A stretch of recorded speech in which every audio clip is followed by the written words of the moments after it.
Hi everybody and welcome back to my weekly garden video. Last week we had some great weather and I spent some time harvesting the last of my cabbage you see me doing there. And also I love feeding the leaves to the animals, so you see me feeding Elliot and the animals in the background. I continue to harvest peas, although they are starting to die back, so I won't have them for much longer. I'll need to restart those for the fall. I'm also harvesting some beans. Here you see me harvesting some bush beans, and there was a couple tomatoes just kind of had already ripened, which I thought was kind of fun.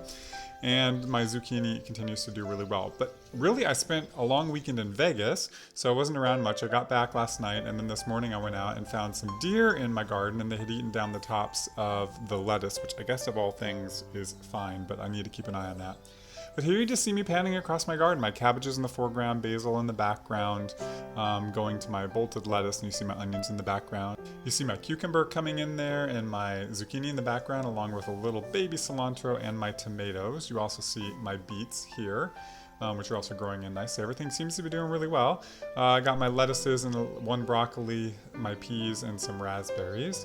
And my dahlias have come in, which are really pretty this time of year. I have them in my vegetable garden as well to add some color. And there's my corn getting nice and tall.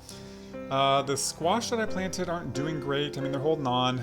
They're meant to cover the plastic, and maybe they'll keep going as the summer goes on. But they're holding on, and also my grapes are still holding on, which I'm happy for as well. Here is my dreaded cauliflower row, and you can kind of see the footprints of the deer that they had walked kind of through the garden beds.